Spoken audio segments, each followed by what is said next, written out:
अब सभी को जय मसीह। और आज हम पढ़ेंगे पहला सोमियल की पुस्तक उसके 9 अध्याय उसकी 15वीं आयत से पढ़ेंगे। शाऊल के आने से एक दिन पहले यहोवा ने सोमियल को यह चिता रखा था, कल इसी समय में तेरे पास में बिन्यामीन के देश से एक पुरुष को भेजूंगा, उसी को तू मेरी इजरायली प्रजा के ऊपर प्रधान होने के लिए अभिषेक करना, और वह मेरी प्रजा को फिलिस्तियों के हाथ से छुड़ाएगा, क्योंकि मैंने अपनी प्रजा पर कृपा दृष्टि की है, इसलिए कि उनकी चिल्लाहट मेरे पास पहुंची है। फिर जब शमूएल को शाऊल दिखाई पड़ा, तब यहोवा ने उससे कहा, जिस पुरुष की चर्चा मैं तुझसे की थी वह यही है। हालेलुया। हम प्रार्थना करें। धन्यवाद मेरे ईश्वर राजा, प्यारे पिता परमेश्वर खुदावन, मेरे ईश्वर राजा, आज के वचन आज के कलाम से मेरे पिता हर एक से बातचीत कर मेरे खुदावन प्रभु जी। जितने आपके बेटा बेटी आज का वचन देखे सुने प्रभु, उनके जन्म सौ गुना फलाए पिता। और जिस प्रकार आपने शमूएल को कहा कि शाऊल का अभिषेक अपने इजराइल लोग को छुड़ाने के लिए पिता, वैसे ही अपने के लोते पुत्रों यीशु मसीह को भेजा ताकि उसके द्वार सारे लोग को छुड़ाया जाए। और प्रभु जितने आपके बेटा बेटी देखे सुने पिता, पूरी तरह से आज़ाद होने पाए संसार के अभिलाषाओं से, पाप और बुराई से बाहर आए प्रभु जी। और जितने आपके बेटा बेटी देखे उनके द्वारा उनका परिवार भी उद्धार आशीष पाए सोनदेश राजा। पवित्र आत्मा जी, आप मेरे मुख से बोले पिता, आज का वचन सौगुना फले सभी के जीवन में मदद सहायता कर पवित्र आत्मा सौंपते हैं। ये प्रार्थना दुआ यीशु तेरे मीठे मधुर नाम से मांगते हैं, आमीन। तो मेरा जी जो यहाँ पर हमने पढ़ा पहला शमूएल की पुस्तक उसके 9 अध्याय उसकी 15वीं आयत से कि शाऊल के आने से एक दिन पहले यहोवा ने शमूएल को यह चिता रखा था कि कल इसी समय में तेरे पास बिन्यामीन के देश से एक पुरुष को भेजूंगा, उसी को तू मेरी इजरायली प्रजा के ऊपर प्रधान होने के लिए अभिषेक करना, और वह मेरी प्रजा को फिलिस्तियों के हाथ से छुड़ाएगा, क्योंकि मैंने अपनी प्रजा पर कृपा दृष्टि की है, इसलिए कि उनकी चिल्लाहट मेरे पास पहुंची है। हालेलुया। मेरे अजीजों, हम देखते हैं कि जब परमेश्वर यहोवा ने फिरौन की गुलामी में 40 लाख लोग फिरौन की गुलामी में थे, उस समय परमेश्वर ने मूसा को भेजा था और वे छुड़ाकर इजरायली को परमेश्वर ने इजराइल देश में ले आया। लेकिन वहाँ पर आने के बाद भी वे फिलिस्तियों के अधीन हो चुके थे, फिलिस्तियों की गुलामी में हो चुके थे। इसलिए फिलिस्तियों के हाथ से छुड़ाने के लिए परमेश्वर ने शाऊल का अभिषेक करने के लिए शमूएल से कहा। क्योंकि यहाँ पर हम देखते, यदि हम 8 या 7-8 अध्याय के अंदर हम पढ़ते पहला शमूएल के अंदर, वहाँ पर हम देखते कि जो इजरायली लोग हैं वो फिलिस्तियों के साथ अपना व्यवहार बना लिया और बेटी देना और बेटी लेना, इस प्रकार से वे अपना व्यवहार कर लिया और उनके देवताओं को मानने लगे। इसलिए वे फिलिस्तियों के अधीन परमेश्वर उनको कर दिया। और वो होने के बाद वे चिल्ला उठे कि हे यहोवा, हमें छुड़ा, हमारी मदद और सहायता कर। और शमूएल से कहने लगे हमारे लिए एक शमूएल से वे प्रजा आकर कहने लगे कि हमारे लिए एक प्रधान यानी कि हमारे ऊपर राजा ठहरा दे। तब परमेश्वर यहोवा से शमूएल ने प्रार्थना किया कि इजराइल लोग चाहते अपना एक प्रधान चाहते हैं, उनके लिए मैं क्या करूं। तब परमेश्वर यहोवा ने कहा कि तू क्या करना कि जो किसका जो बेटा शाऊल है उसका तो अभिषेक करना।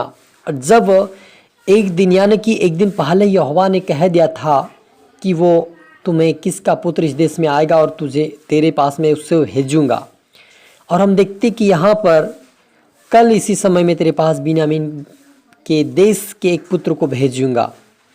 फिर जब शमूएल को शाऊल दिखाई पड़ा, तब यहोवा ने उससे कहा, जिस पुरुष की चर्चा मैंने तुझसे की थी वह यही है, मेरी प्रजा पर यही अधिकार करेगा। तब शाऊल फाटक में शमूएल के निकट जाकर कहने लगा, हमें बता कि दर्शी का घर कहाँ है। हालेलुया। मेरे अजीजों, यहाँ पर हम देखते हैं कि जो शाऊल है वो परमेश्वर ने कहा था वैसे उसको मिल गया, लेकिन शाऊल जो था उसकी बाप की जो गधियाँ थी वो घूम चुकी थी और उसी को ढूंढने के लिए वो आया था।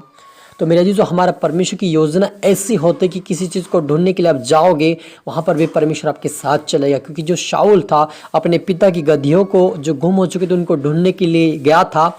लेकिन जब हम शमूएल से देखते हैं कि शमूएल को परमेश्वर ने कहा था कि उस देश में यानी कि बिन्यामीन के जो गोत्र का कीश का पुत्र है शाऊल, उसको मैं तेरे सामने भेजूंगा। जो वायदा कहता है उस गधियों को गुम होने के कारण वो ढूंढते हुए आया और उससे मिला। तो मेरे अजीजों, हमारा परमेश्वर जो यहोवा है किसी भी हालत में अपने लोगों को अपने पास ले आता है। क्योंकि देश का यानी कि इज़राइल का देश का जो राजा नियुक्त करना था उसको शाऊल को करना था। इसीलिए शाऊल को परमेश्वर ने गद्दिया गुम हो गई, उसको ढूंढने के लिए उसके बाप ने भेजा और वे शमूएल के सामने आ चुका और वे कहने लगा कि दर्शी कहाँ है, क्योंकि दर्शी जो वो भविष्यवक्ता को ढूंढ रहे थे कि उनकी गधियाँ कहाँ गई, वो हमें बता दे को कहाँ पर मिलेगी, इस बात को पूछने के लिए गए हैं। लेकिन परमेश्वर की योजना शाऊल के प्रति है कि उसको राजा बनाए, लेकिन शाऊल को ये पता नहीं है। और जब ये शाऊल शमूएल से मिला तब शमूएल अपने पास उसको यज्ञ करने के लिए वहाँ पर आया था शमूएल, इसलिए उसको अपने पास ले गया और वे वहाँ पर यज्ञ किया और खाना बनाए, सभी को खिलाया।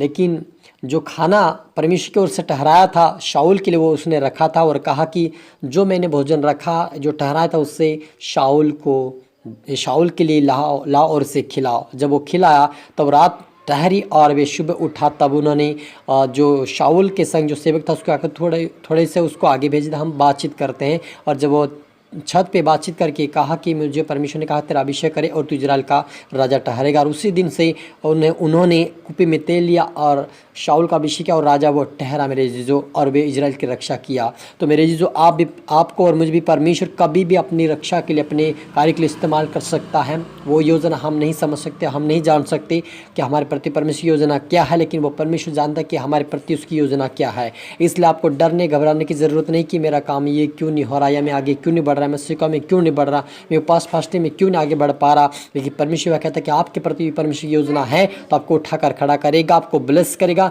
और आपको उठाकर आगे परमेश्वर पहुंचाएगा। जो भी काम आपको चाहता है वो परमेश्वर कराएगा और आपको सफलता और आशीषित करेगा। इस शमूएल और शाऊल का क्या, वैसा आपको भी सब सफल और आशीषित करेगा और अपने राज्य में इस्तेमाल करेगा, अपने राज्य के लिए इस्तेमाल और अपने राज्य में प्रवेश भी कराएगा। हल्लेलुया। प्रार्थना करें। रूहा रबा शाम दो नरी खादा नबा। पवित्र पिता परमेश्वर आपका धन्यवाद प्रभु जी, दिन भर संभाला, रात्रि भर संभाल मेरे पिता, और इस समय शाम के समय प्रभु रात्रि के समय हर एक साथ बातचीत किया, ब्लेस किया, आशीष का धन्यवाद प्रभु जी। आज का वचन पिता जैसा आपने शाऊल को पिता नियुक्त किया अपने राज्य के लिए, अपने लोगों के लिए पिता, रक्षा के लिए प्रभु, उनको शिक्षा देने के लिए पिता, इससे जितना आपके बेटा बेटी देखे वो उनके परिवार के लिए रक्षक बन जाए पिता, उनके द्वारा उनका सारे परिवार उद्धार पाए, आस पर बरकत, उनका जीवन उनका परिवार बदले और आस पर पाकर तेरे राज्य की वारिस बने, ऐसा इस्तेमाल करे ईश्वर आजा। और एक एक आत्मा सौंप हर एक से बातचीत करो और आत्मिकता प्रार्थना सुना बड़ा प्रभु ब्लेस और आशीष ईश्वर आजा। प्रार्थना सुना, आशीष क्या, धन्यवाद मेरे ईश्वर आजा। ये प्रार्थना दुआ यीशु तेरे मीठे मधुर नाम से मांगते हैं, आमीन। तो मेरे जीजू में आशा करता है वचन पर आपसे बात किया होगा, आप इसको दोबारा सुनिए, लाइक करें, शेयर करें, सब्सक्राइब करें, ताकि प्रभु आपको दुगनी आशीष दे। और आप सभी को फिर से मेरी तरफ से गॉड ब्लेस यू ऑल।